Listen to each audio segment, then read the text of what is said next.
Nós estamos hoje aqui em mais um Papo Fácil, mas não é qualquer Papo Fácil. Voltamos a falar com Hélio Oyama, diretor de Product Manager da Qualcomm aqui no Brasil. Hélio, fazia tempo que a gente não conversava, ainda mais presencialmente assim, né? É verdade, Flávio. E obrigado novamente pela oportunidade.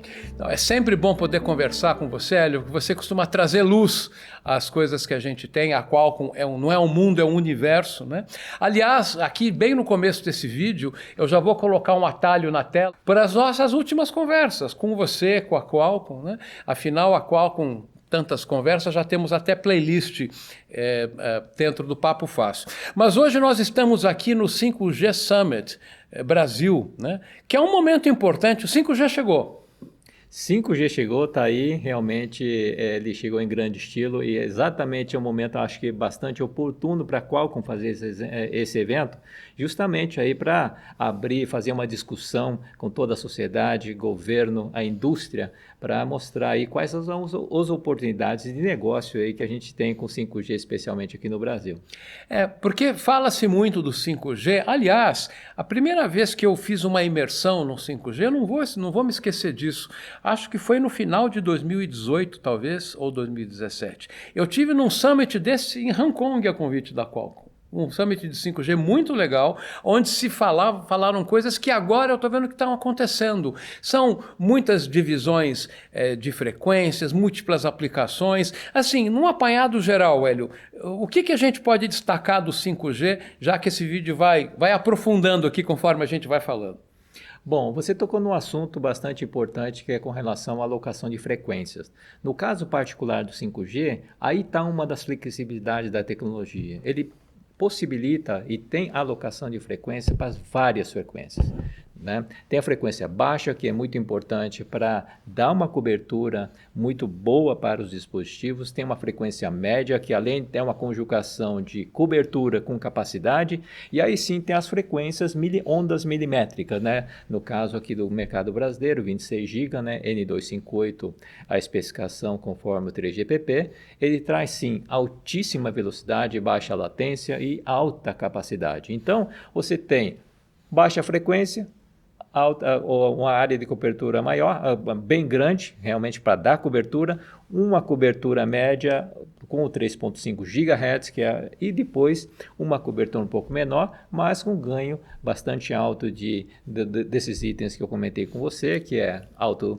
velocidade de transmissão de dados e alta capacidade. Então, conjugando tudo isso aí, a gente consegue montar uma rede extremamente, realmente, com capacidade e cobertura ao mesmo tempo.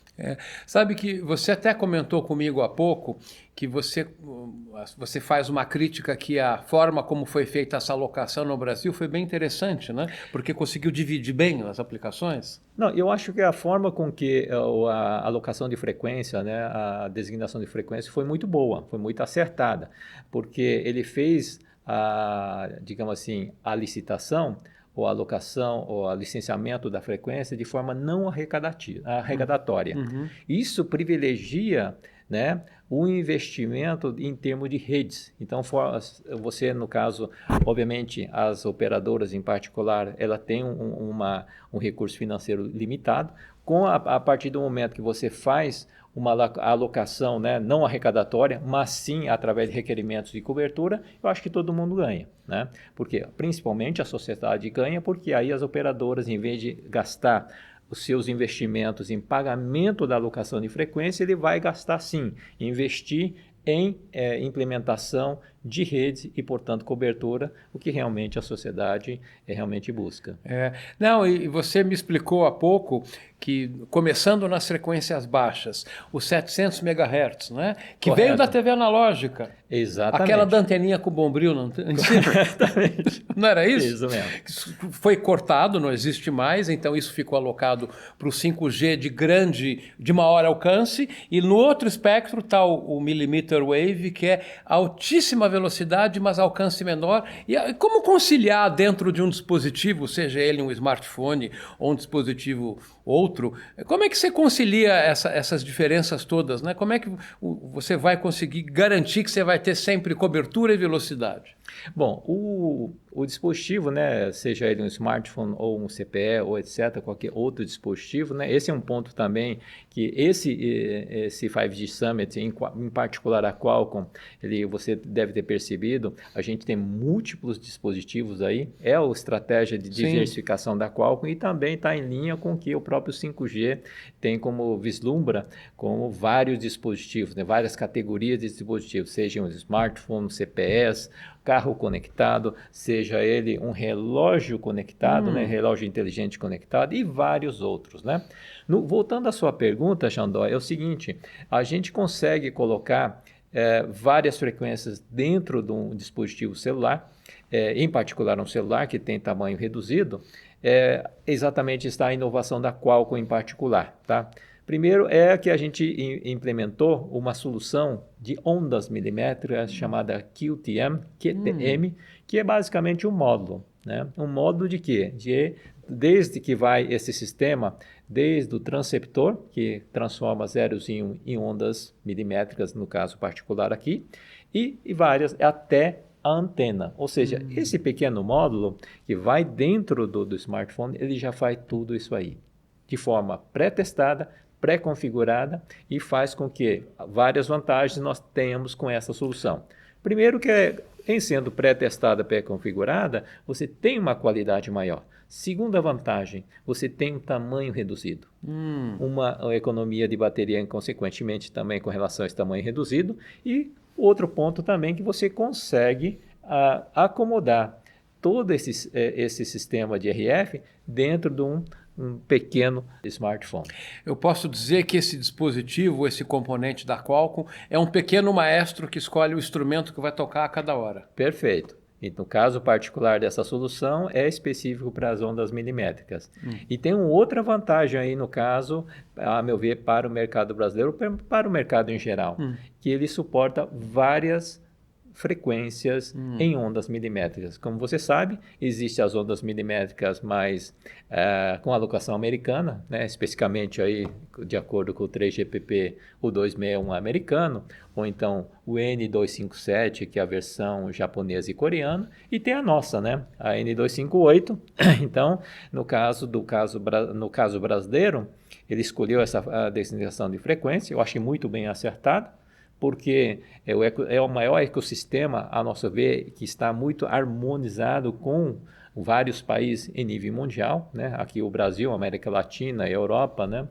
Segue essa alocação de frequência, né? Então, realmente, você consegue colocar tudo isso dentro do telefone celular.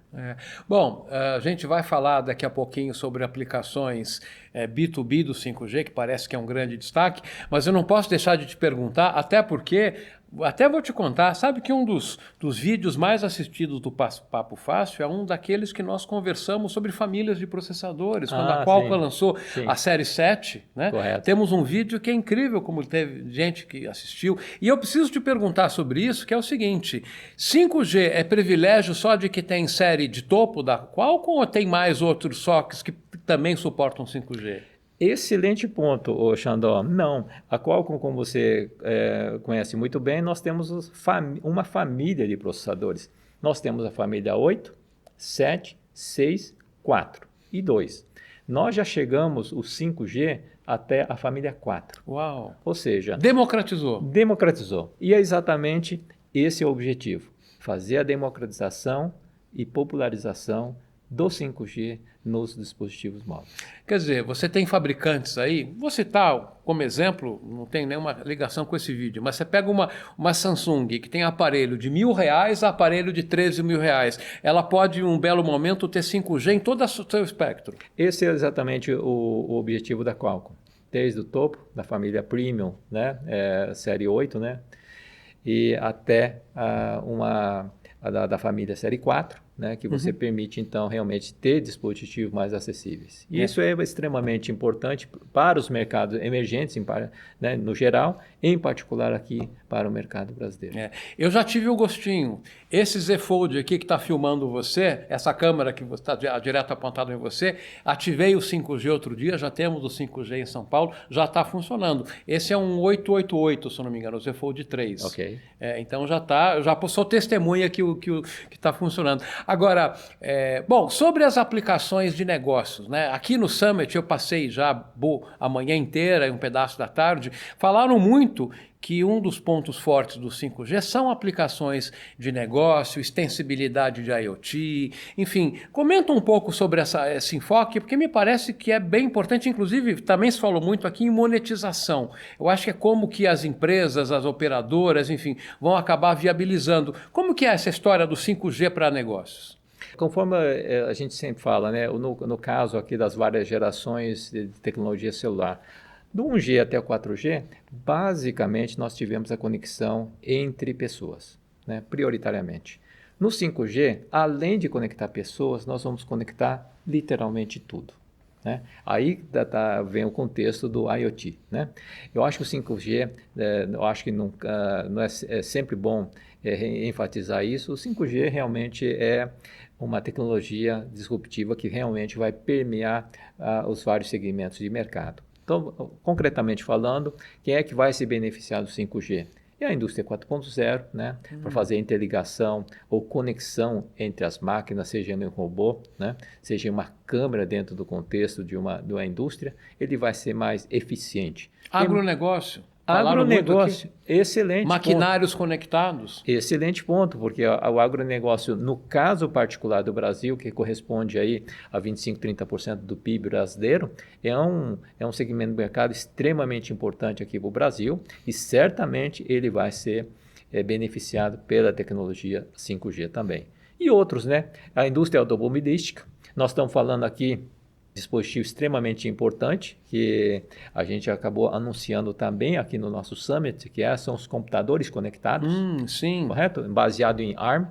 E esses computadores conectados baseados em ARM têm várias vantagens. Primeiro, sem dúvida nenhuma, você consegue aliar desempenho por um lado, né, e economia de consumo de energia por outro.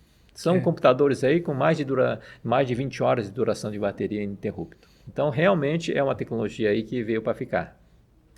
Não, puxa vida. Bom, eu tenho um amigo que é muito incrédulo, né? E ele vira para mim e fala, não, nada que eu preciso, nada que eu uso vou precisar de 5G, o 4G tá bom para mim. Pode até ser que para ele seja verdade no particular caso, mas seja para o ambiente do usuário comum ou no ambiente da indústria, entendo eu, resumindo, a gente tem conectividade, velocidade, baixa latência e capacidade de comunicação. Isso meio que resume ou você complementa isso? Só acrescentaria, resume muito bem, só acrescentaria aí nesse último ponto que eu acho que é a confiabilidade da conexão. E isso faz todas essas características do 5G, aliado a mais esse ponto de confiabilidade, isso faz com que o 5G, você passa a ser uma tecnologia de conectividade que vai permear todo o segmento de mercado. Porque até então, alguns casos de uso, que uma vez que você não tem confiabilidade, você não pode utilizar aquela tecnologia, correto? Você, por exemplo, fazer uma cirurgia à distância remota, então claro. Tem que ter confiabilidade. Se você, por exemplo, tem que fazer uma operação com robô, tem que ter confiabilidade. E isso o 5G traz, essa confiabilidade. E é por isso que nós estamos falando que o 5G vai permear todo o segmento de mercado e vários múltiplos casos de uso, exatamente por isso.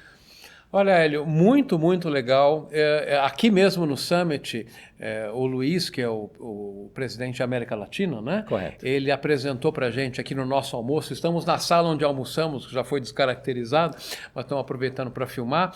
Ele até mostrou para a gente ideias de produtos. Parece que existe o tal do wireless fiber, né? E que pode ser usado em nível doméstico, nível empresarial. Enfim, tem muitas coisas, muitos novos negócios que ainda estão para serem pensados com 5G, né? Como esse é um exemplo. Esse é um belo exemplo que nós chamamos aqui de FWA, né? É um caso de uso bastante importante, no caso brasileiro também, seja ele para o consumidor, seja para a indústria, né? No caso brasileiro, por que a gente acha relevante isso?